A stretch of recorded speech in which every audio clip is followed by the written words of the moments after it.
하지만 두 작품이 존재하기에 알 수 있는 놀라운 점도 있습니다. 원작에서는 주방문을 낸다는 이유로 훼손된 예수님의 발을 볼 수 있기 때문입니다. 제 개인적으로는 문을 왜 그렇게 높은 곳까지 훼손시키면서 내야 했는지 매우 의문스럽습니다. 최후의 만찬 아래의 문을 내도 불편함 없이 충분히 사용할 수 있을 정도로 높은 곳에 최후의 만찬이 있기 때문입니다. 과연 주방문을 낸다는 이유만이었을까 의심스럽기까지 합니다. 모방작 최후의 만찬에서 모든 것을 배제하고 예수님의 모습만을 놓고 보면 다리를 꼬고 앉은 일반적인 모습입니다. 하지만 그와 동시에 묘하게도 마치 공중에 뜬 것 같은 느낌을 주는 자세입니다. 이 자세는 상체만이 있는 원작에서는 확인할 수 없고 오직 두 모방작을 통해서만 유추해 볼 수 있습니다. 다른 제자들의 자세는 땅에 무게감 있게 딛고 있지만 예수님의 자세는 묘한 상승감을 느껴지게 합니다. 혹은 반대로 방금 하늘에서 내려오셔서 가볍게 내려앉은 직후의 모습 같아 보이기도 합니다. 세상에 단단히 발을 딛고 서 있는 것처럼 보이지 않고 마치 공중에 뜬 모습처럼 그려진 것은 예수님이 본래 속한 곳이 하늘나라이고 구원을 위해 잠시 오셨을 뿐 세상 어디에도 속하지 않고 다시 승천하실 예수님의 본성과 닮아 있습니다.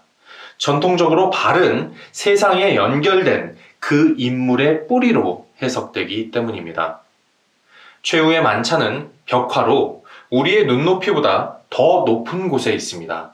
우리가 아래서 최후의 만찬에 예수님만을 집중해서 올려다 보면 떠오르는 몇 가지가 더 있습니다. 양손에 손바닥이 보이고 겹쳐진 양발, 거기에 오묘한 상승감을 통해 그림 안에 예수님만을 집중해서 바라보면 자연스레 그 높은 위치 때문에 십자가에 매달리시는 모습이 연상됩니다.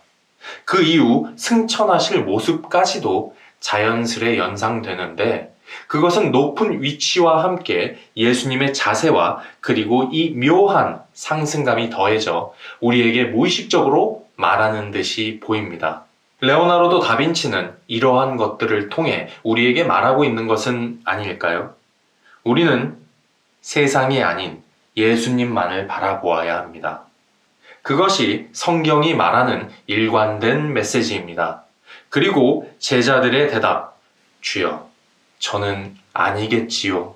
라는 대답이 향해야 하는 곳 또한 예수님입니다. 그리고 원근법과 선으로 이어진 소실점을 통해 그림 속 모든 것들 또한 예수님을 향하고 있습니다. 잠시 예수님만을 집중해서 바라보도록 하겠습니다.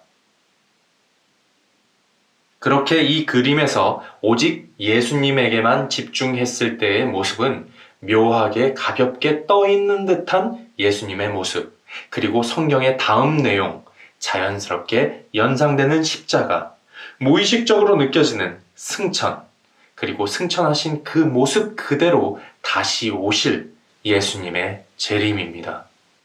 레오나르도 다빈치는 주님께서 기념하라 라고 말씀하신 명령, 즉 성찬식을 그렸습니다.